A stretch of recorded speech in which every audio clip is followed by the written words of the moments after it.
আসসালামু আলাইকুম everyone, hopefully you all are doing well. আমরা ভয়েস নিয়ে কথা বলছি।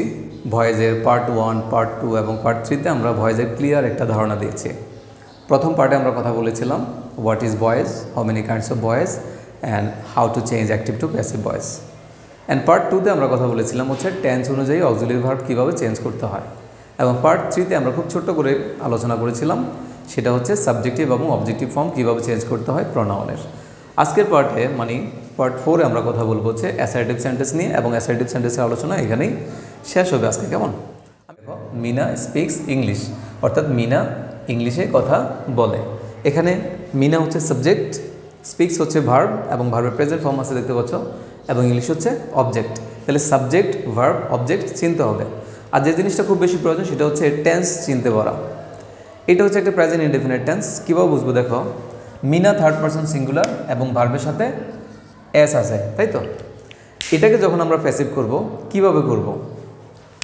আমরা যদি এটাকে 1 ধরি, এটাকে 2 ধরি আর এটাকে 3 ধরি, এবার আমরা একটু উল্টা করব। আরবি লেখা যেরকম ডান দিক থেকে স্টার্ট হয়ে বাম দিকে আসে, সেম আমরা কাজটা করব। প্রথমে 3 নম্বরের কাজ করব। ফার্স্ট রুল যেটা বা ফার্স্ট কাজ যেটা, সেটা হচ্ছে এই অবজেক্টটা সাবজেক্ট হয়ে যাবে। তার মানে এই অ্যাক্টিভ ভয়েসের অবজেক্ট এই প্যাসিভ ভয়েসের সাবজেক্ট হবে। কেমন? নাম্বার 2তে যেটা হবে, এটা প্রেজেন্ট ইনডেফিনিট টেন্স, সে অনুসারে এই সাবজেক্টের নাম্বার দেখতে হবে, পার্সন দেখতে হবে। এটা হচ্ছে থার্ড পারসন সিঙ্গুলার নাম্বার। তো প্রেজেন্ট ইনডেফিনিটের অক্সিলারি ভার্ব হচ্ছে এম, ইজ, আর, এই 3টা।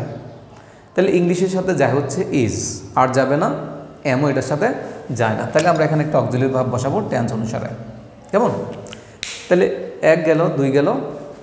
3 নম্বরে যেটা আসবে, এই যে দেখো 3-এর পরে আমরা কাজ করব 2-এর। এটা হচ্ছে মেইন ভার্ব। স্পিকের ফার্স্ট পার্টিসিপল ফর্ম হচ্ছে স্পোকেন। তাহলে মূল ভার্বের ফার্স্ট পার্টিসিপল, এটা হচ্ছে 3 নম্বরে যাবে। কেমন? আচ্ছা, এরপরে আমরা কি করব, এখানে সূত্র থেকে বাই ইউজ করব। বাই এটা একটা প্রিপোজিশন, আমরা এখানে ইউজ করব।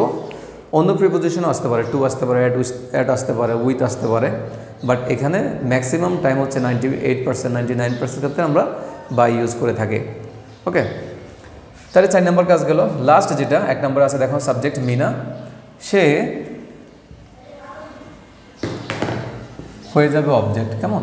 তাহলে মিনা সাবজেক্ট হয়ে গেল অবজেক্ট, সাবজেক্ট অবজেক্ট। তাহলে কী করলাম আবার একটু খেয়াল করো, অবজেক্ট সাবজেক্ট হলো, নতুন অক্সিলারি আসলো, মূল ভার্বের ফার্স্ট পার্টিসিপল বসালাম, সূত্র থেকে বাই বসালাম, আর সাবজেক্ট হয়ে গেল অবজেক্ট। এখানে নাউন আছে, সেজন্য নাউনই রয়ে গেছে থার্ড পারসন। আর যদি প্রনাউন থাকতো তাহলে ওই যে প্রনাউনের অবজেক্টিভ ফর্ম এখানে বসতো।